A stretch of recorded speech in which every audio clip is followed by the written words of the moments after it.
There are two very important subjects which are yet to be covered. Of course, there are many which will come up as we go on talking, but two of primary importance, duty and responsibility. I went abroad for the first time, I think, in 1948, when I was between 20 and 21 years old. I was a typical Indian college graduate, just passed out, more or less, and quite unused to the customs of the so-called elite, the educated, and the rich, because I never had been in a car before that. My only transport, or our only transport, were bicycles in Jabalpur, where we lived. In those days, we could buy a BSA bicycle for 22 rupees. You know, we had no bicycle industry in India. So although my father had a salary of about 120 rupees a month, he managed to buy all three brothers one bicycle each and had one for himself. I mean, one after the other. 22 was the highest price because it was a BSA. A Raleigh was 20 rupees and a Hercules was, I think, 18 rupees. We used to ride to school on that, question of some 3 miles. If it had flat tires and we couldn't get them going, we used to walk. In the monsoon, we had occasionally to get a toga from the railway station, which was about 3 miles away. And the toga used to charge 6 annas to 8 annas, half a rupee, to come from the station and drop us at school. These were our means of conveyance in those days. Again, it was the same story when I was in Banaras to graduate. Bicycles. By then, cycle rickshaws had invaded the scene. I'm talking of 46, 47. And of course, there was a toga and a peculiar horse-drawn vehicle called the ekka, in which one person could sit. Of course, we usually sat 5 on it because it had a central compartment about the size of this chair and 2 wings on which 2 and 2, 4 people could sit. It was called the ekka. It could be very ornamental if rich people owned it and were driving their own horse. And it could be very humdrum, you know, something put together. And that was okay. So when I went to Bombay with its electric trains, suburban trains, with its cars, with the 2-decker, double-decker buses, it was completely different. And when I was selected to go to Yugoslavia for about a year's training, my uncle happened to be, my middle uncle, my father's younger brother, happened to come and stay in the Taj Mahal Hotel, which was in those days the best hotel. It still is. It is on the seafront, and there used to be a darwan, or what you would call a, you know, the man who waits at the gate and opens it, something like a concierge, I'm not sure. And they were generally tall Sikh gentlemen with big turbans, you know, with fermenting beards. He had called me for lunch. I remember I was walking up and down the pavement in front of the Taj Mahal Hotel for about 1 hour because I had pyjamas on and a shirt, and everybody was going in suits and, you know, fully decked ties and whatnot. I was quite unused to that sort of place. Suddenly my uncle appeared on the steps. He said, "Idiot, I knew you would be measuring the pavement. Come with me." So that was the sort of fellow I was. And I was pushed into Europe, much against my will, hoping I had not had to go there. And with a ticket which cost 60 pounds, I think 61 pounds, which dropped me off at Naples. And this was in the year 1948, I think. And my entry into Europe was as somewhat traumatic experience because I had gone by boat, as the English say, or a steamer, you know. And when we landed at Napoli, I had a big steel trunk because that's what we are used to in India. No sophisticated baggage. And a small attaché case, you know. And the steel trunk had been broken because it was in the hold. It was not cabin baggage. And they had tied together with rope. I had managed to make friends with a companion on the way. So we were going together. And there was a bus. It was winter. We got into Naples, I think, on the 15th of December. Bitterly cold, chill wind. And we had no winter clothes to speak of. And one guy came along, very well dressed in camel hair, overcoat and things like that, you know. And he offered to take us free to the hotel. I said, we have a hotel booking in a hotel called Terminus, near the railway station. And we said, no, thank you, because I was suspicious. How can anybody come and take two people free? You know, in India, we are very suspicious of anything that's offered free. Because there's always a string attached, you know. So we got into the bus. 20 minutes later, the bus was stopped because this man driving his Porsche car had stopped the bus. And he came again and said, gentlemen, I repeat my offer. I said, no, thank you, because I was more suspicious. Imagine a man following in his car 20 minutes just to stop my bus and offer me a transportation again. 40 minutes later, we were in the hotel. And there he was before us at the reception. And asking that man to cancel our reservation. I got very annoyed. I said, I'll call the police if you don't move out. Because imagine coming there, and this time is an offer to show us around all of, you know, Napoli, Vesuvius, every sort of thing. Later on, I found out he was a sort of, homosexual addict who picked up young people of such places, offered them free transportation. You have the rest of the story. That was my first exposure to Europe, you see. Very unpleasant and made me more suspicious than ever of, you know, what we can expect to find in foreign countries. Such things never happen in India. In India, on the contrary, even if a man is driving alone and you stop him and say, can you drop me, he will look at you with suspicion. Say, I'm sorry, no, but if you want, I'll give you a rupee for bus fare. So it was like that, you see, my first impression of Europe was very bad. It took me years to outgrow it. Fortunately, my successive business trips were business trips, and I went by air. I did travel to Europe at least twice by ship, up and down. And that was a very nice experience. On board, it was very nice.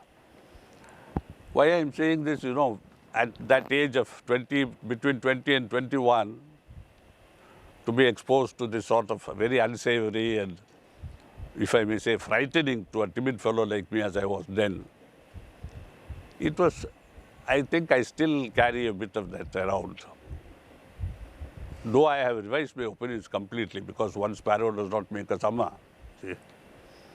But on the contrary, as I have becoming more and more used to Europe and liking the friendly aspects in Europe and the people, their willingness to help, their ability to help, on the other side, these vices have been growing. Perhaps, you know, nature intends my tolerance level to go up as that goes up. And that is part of my spiritual education, and should do credit to my master for having changed me to that extent. Now we come to the crux of the matter, you know. What are these two elements that are so important in spiritual life? I think I said that is duty and responsibility. I told you something about the Sanskrit sloka about duty to one's parents, Matra Devo Bhava, Pitra Devo Bhava. The mother comes first, the father comes next. Then Acharya Devo Bhava, Guru. Then Atithi, the uninvited person who knocks your door at midnight. claiming succor. I once had a very sobering experience.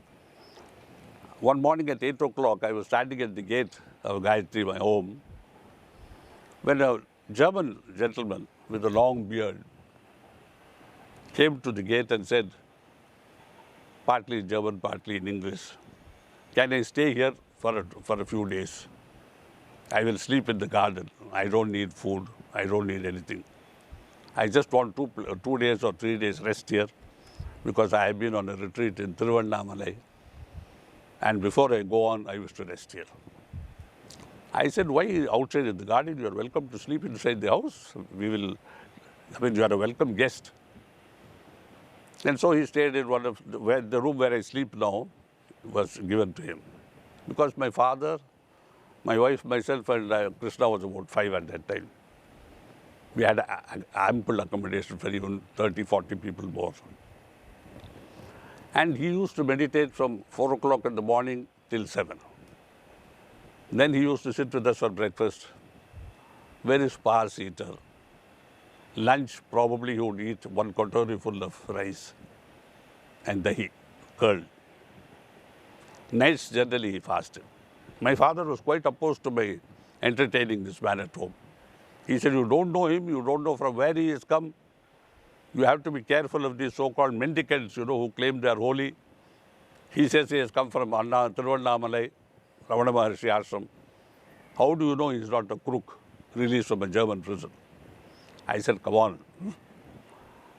Surely you can judge a man with your heart. You are a Sahaj Marg Abhyasi, The funny thing was, he stayed 6 days because I kept extending my invitation. I said, "There's no hurry. You don't have to be compelled to leave. You don't have to feel compelled to leave. You can stay." And he stayed. On the day he was leaving, I was absolutely in tears. I had the peculiar feeling that he had been my father in another life. I don't know if this letter is there in the published letters. You haven't seen it. Maybe I didn't keep a copy because sometimes I was not able to write on carbon paper and things like that, And I wrote to Babuji. I said, "This happened. I was absolutely heartbroken when he left, a German gentleman, because I had the feeling that he was a father from a past existence." Babuji Maharaj said, "No, he was not. But there were other reasons for your feeling emotional and they are not important." He didn't explain it.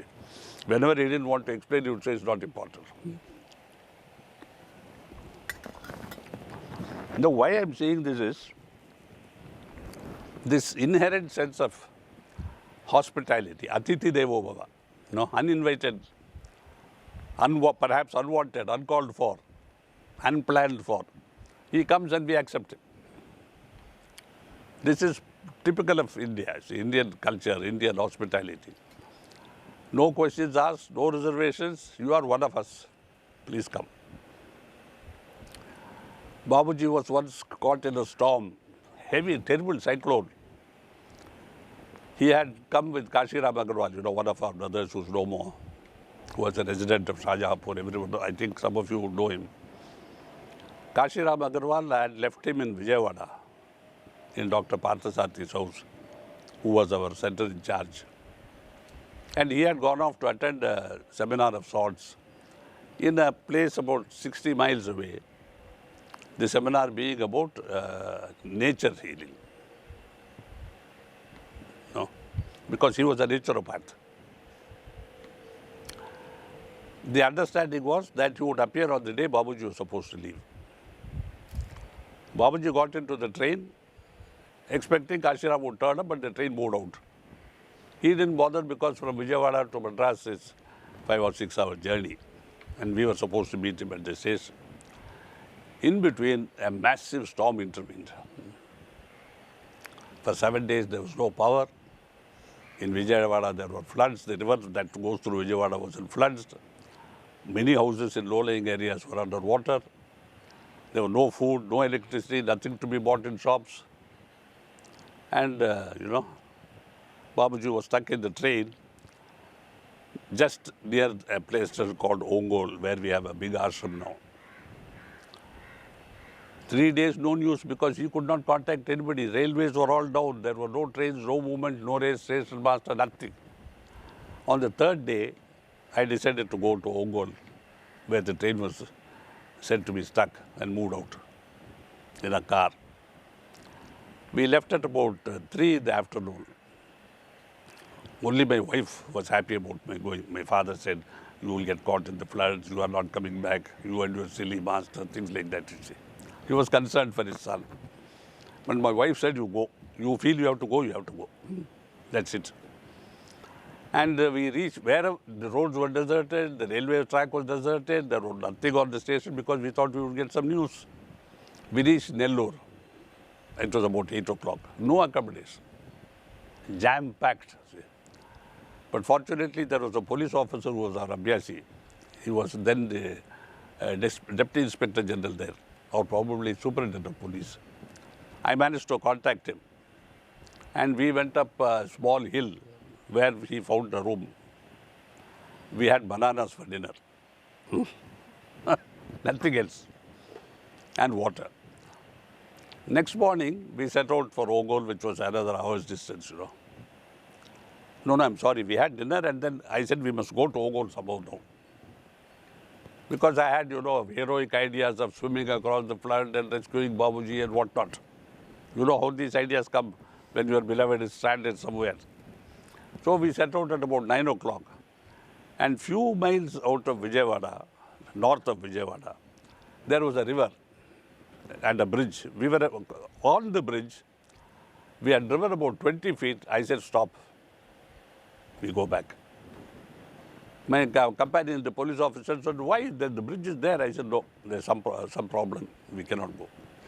Next morning, we found the bridge had been washed away, just a few feet beyond where we had stopped. Had we proceeded, we would have been washed away. Surely Babuji's grace, you see.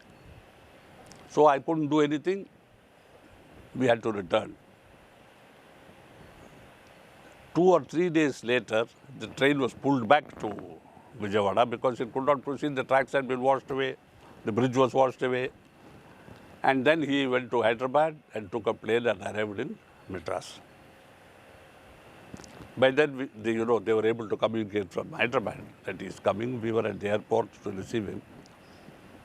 And as he came out of the plane, in those days there was no security. I was at the plane to receive him and the ladder. As he came out, he very affectionately grabbed my hand and looked at me and said, I saw you there. You had come for me. How could he know? Because nobody knew except my family. No communication, telegraph lines down, telephone down, everything down. So you see, that is what, it's a mixture of duty, responsibility, and that which supersedes both of them, of which they are both part, love. See? Because when you love, there is duty and responsibility from you automatically. You don't feel this is my duty, you don't think this is my responsibility. A mother, when she feeds her children, even when she has no money to afford it, does not think it's my duty to feed my children, at least not in the Eastern cultures. She will give her life to somehow feed them. They will sell themselves if necessary to feed their children. And you say, oh, wonderful of you to do your duty. They will say, what duty? I have no duties. I love my kids.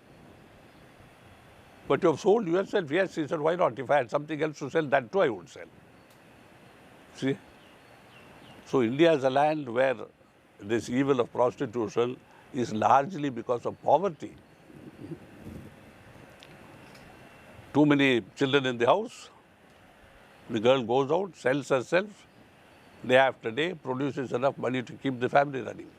Father, ill health. Mother, unable to work because she has 6 children to be looked after at home. No money for school fees. Children running ragged like ragamuffins on the streets. That is duty. Duty without consciousness of what you are paying for it. That is dharma, you see.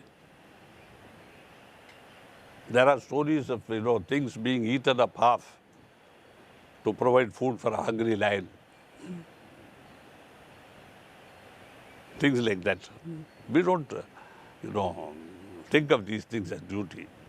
Responsibility, but surely Chariji, she must have felt responsible for her children. I said, no, if it was merely responsibility, she could have easily got over it, thrown the children out under a big tree or left them on the doorsteps of a church, which is very common in the Christian context. So duty is that which has to be performed absolutely without any thought of your own self. It is not like,